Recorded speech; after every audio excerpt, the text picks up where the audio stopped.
Welcome guys, welcome to KJ classes. आज हम start करते हैं अपना new topic electric flux and Gauss law. ठीक है, तो सबसे पहले हम इसमें बात करेंगे इलेक्ट्रिक फ्लक्स की। इलेक्ट्रिक फ्लक्स होता क्या है? इलेक्ट्रिक फ्लक्स वो क्या है? वो लाइंस हैं। द इलेक्ट्रिक फ्लक्स क्या है? वो लाइंस है, electric field lines which passes through a imaginary surface. Imaginary surface से पास होती हैं और क्या होता है, जो किसी भी इलेक्ट्रिक फील्ड में होती हैं। क्या है, अगर हम बात करें इलेक्ट्रिक फ्लक्स की, तो electric flux are that lines, number of lines which passes through a imaginary surface.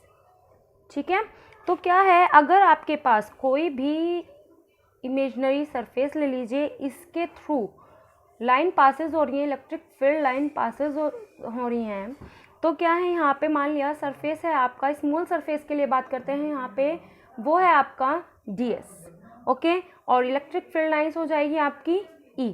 Electric field है तो इलेक्ट्रिक फील्ड E से डिनोट करते हैं। तो यहाँ पे जो इलेक्ट्रिक फ्लक्स है वो आपका हो जाएगा phi E is equals to, यहाँ पे हम क्या लेते हैं, अगर छोटे से एरिया की बात करें, छोटे से सरफेस की बात करें, तो वो होता है E.ds। ठीक है, अगर हमें पूरे सरफेस के लिए निकालना है, अगर हम पूरे सरफेस के लिए निकालें तो हमें करना पड़ेगा उसका integration with respect to s। Okay, तो यहाँ पे क्या है, अगर हम इसकी डेफिनेशन देखें, हिंदी में भी बता देती हूँ, इसकी डेफिनेशन क्या हो जाएगी। वैद्युत क्षेत्र में स्थित किसी काल्पनिक पृष्ठ से होकर गुजरने वाली विद्युत बल रेखाओं की संख्या, वो आपका होता है इलेक्ट्रिक फ्लक्स। ओके, तो यहाँ पे क्या है, यहाँ पे ये हो जाएगा कि अगर आप इंटीग्रेशन करते हैं, तब अगर बल जो आपकी इलेक्ट्रिक फील्ड लाइंस हैं वो क्या है, सरफेस से बाहर की तरफ हूँ, सरफेस से किधर की तरफ हूँ, बाहर की तरफ हूँ, तब आपका इलेक्ट्रिक फ्लक्स होगा पॉजिटिव। और अगर ये अंदर जा रही हैं, एंटर कर रही हैं, तब ये होगा आपका नेगेटिव। ये एग्जिट और ये एंटर। ओके, क्लियर है इतनी बात? तो अब आपका क्या हो जाएगा कि ये क्या है, इंटीग्रेशन के इक्वल है, फाई इज इक्वल टू आपका है integration of E dot ds। और यहाँ पे डॉट प्रोडक्ट है, डॉट प्रोडक्ट क्या हो जाता है, यहाँ पे आपका E ds cos theta, angle आ जाता है यहाँ पे थीटा के इक्वल। ओके, कि हमारा E ये है, इलेक्ट्रिक फील्ड यहाँ पे है, और जो हमारा सरफेस है वो इधर की तरफ है, तो जो इलेक्ट्रिक फील्ड लाइंस हैं इनके बीच का जो एंगल हो जाएगा वो आपका हो जाता है थीटा। ओके, तो यहाँ पे E कांस्टेंट है, cos थीटा भी कांस्टेंट है, तो आपका जो इंटीग्रेशन होगा वो किसके रेस्पेक्ट में होगा, वो हो जाएगा आपका सरफेस के रेस्पेक्ट में। क्लियर है इतनी बात? तो अगर हमारे पास क्या है, हमारे पास कोई भी इलेक्ट्रिक फील्ड है वो डिफरेंट है, ठीक है, और वो क्या है, उसको हम डिफरेंट कैसे, बहुत सारे क्या है इलेक्ट्रिक फील्ड हैं, सरफेस अलग अलग है, तो उसका टोटल फ्लक्स क्या हो जाएगा, टोटल फ्लक्स हो जाएगा सभी इलेक्ट्रिक फील्ड और सरफेस के डॉट प्रोडक्ट के सम के इक्वल। ओके, अब बात करते हैं इन unit and dimension of electric field. Unit and dimensions of electric flux. ठीक है, अब देखिए क्या है हमारे पास, phi E is equal to, हमारे पास फॉर्मूला है E, यहाँ पे ds जो है वो एरिया को रिप्रेजेंट कर रहा है, तो यहाँ पे हम क्या लिख सकते हैं, EA cos थीटा लिख सकते हैं, तो ये आ जाएगा EA cos थीटा। ओके, तो आपका क्या है, जो E की यूनिट है, E क्या था हमारा इलेक्ट्रिक फील्ड, वो क्या था, इलेक्ट्रिक फील्ड का यूनिट हमारी थी न्यूटन पर कूलम, और एरिया होता है हमारा मीटर स्क्वायर। तो cos थीटा क्या है, कांस्टेंट टर्म है, तो इसकी डायमेंशन लेस है और यूनिट लेस है, तो यहाँ पे क्या होता है, newton metre square coulomb inverse, ये इसकी यूनिट है।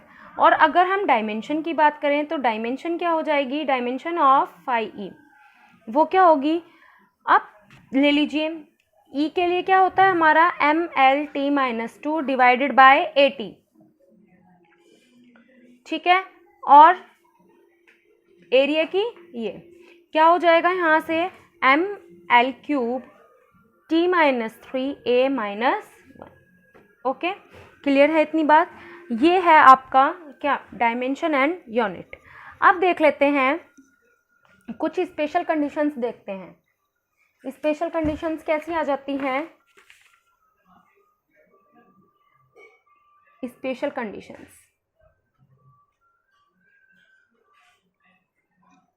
ठीक है।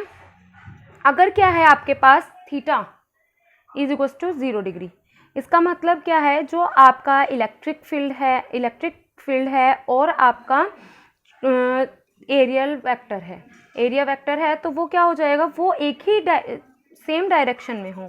तो थीटा की वैल्यू 0 है तो cos theta is equals to क्या हो जाएगा, cos 0। cos 0 की वैल्यू क्या होती है हमारे पास 1। तो इसका मतलब क्या हो जाएगा कि ये क्या हो जाएगा आपका पॉजिटिव फ्लक्स, क्योंकि फ्लक्स की वैल्यू क्या हो जाएगी ई ए cos थीटा की वैल्यू आपकी बनाई है ई इंटू ए। फर्स्ट केस हो गया। सेकंड केस क्या हो जाएगा, सेकंड केस हो जाएगा if theta is equals to 90।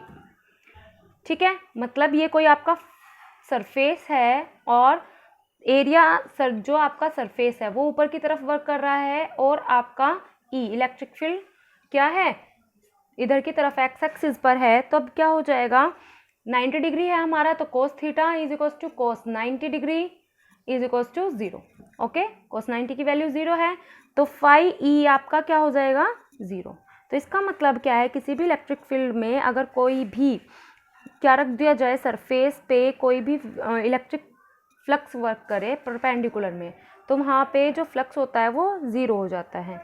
Clear है इतनी बात।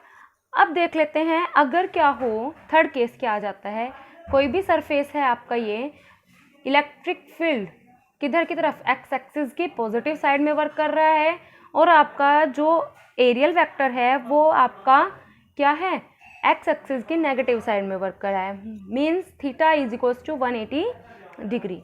तब क्या हो जाएगा, तब आपका cos 180 डिग्री क्या होता है -1।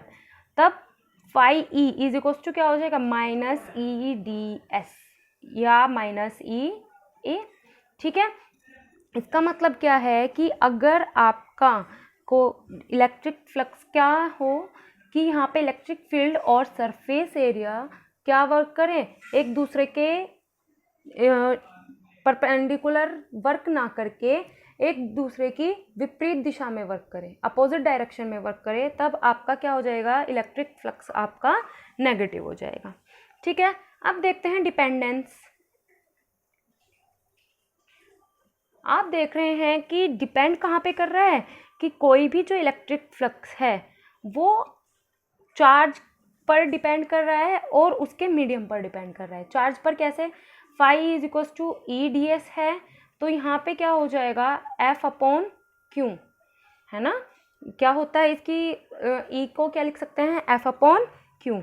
तो यहाँ पे क्या है कि ये किस पर वर्क कर रहा है, चार्ज पे वर्क कर रहा है और उसके मीडियम पर भी वर्क कर रहा है कि वो क्या है एक्स डायरेक्शन में है या नेगेटिव डायरेक्शन में है एक्स की, तो उस पर भी डिपेंड कर रहा है। दूसरा क्या है, ये सरफेस के किस पर वर्क नहीं करता है, ये सरफेस के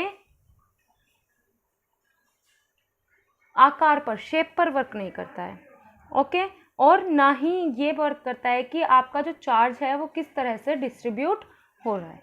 तो दो चीज़ें हैं, एक तो वर्क करता है टोटल चार्ज पर और एक वर्क करता है आपका इसके मीडियम पर कि कैसा मीडियम है।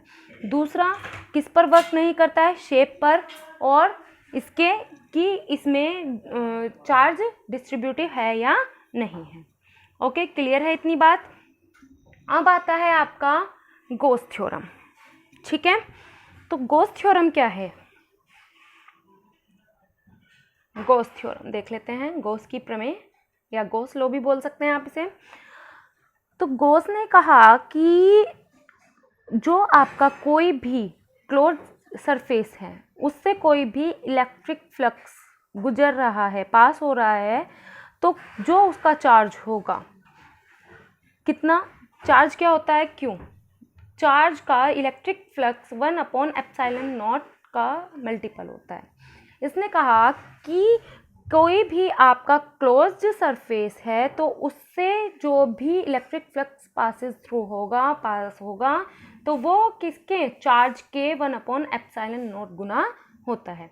तो phi E is equals to क्या हो जाएगा, क्यू इंटू 1/एप्सिलॉन नॉट, और phi E is equals to Q upon epsilon naught. Okay, clear है इतनी बात। तो अब हमारा क्या हो जाएगा, हमारे पास क्या है कि इलेक्ट्रिक फ्लक्स किसके इक्वल था, हमारा integration of E dot D S के, और यहाँ पे आप देख रहे हैं क्यू अपॉन एप्सिलॉन नॉट के, तो इसका मतलब क्या है कि ये तीनों आपस में इक्वल होंगे। क्लियर है यहाँ पे। अब बात करते हैं कि ये आया कहाँ से, गॉस लॉ कैसे हुआ, डेरिवेशन कैसे हुआ इसका, और किससे देखेंगे हम, कूलम्ब लॉ से। ओके, वो करेंगे हम नेक्स्ट वीडियो में। तब तक के लिए पढ़ते रहिए और बने रहिए हमारे साथ। Thank you.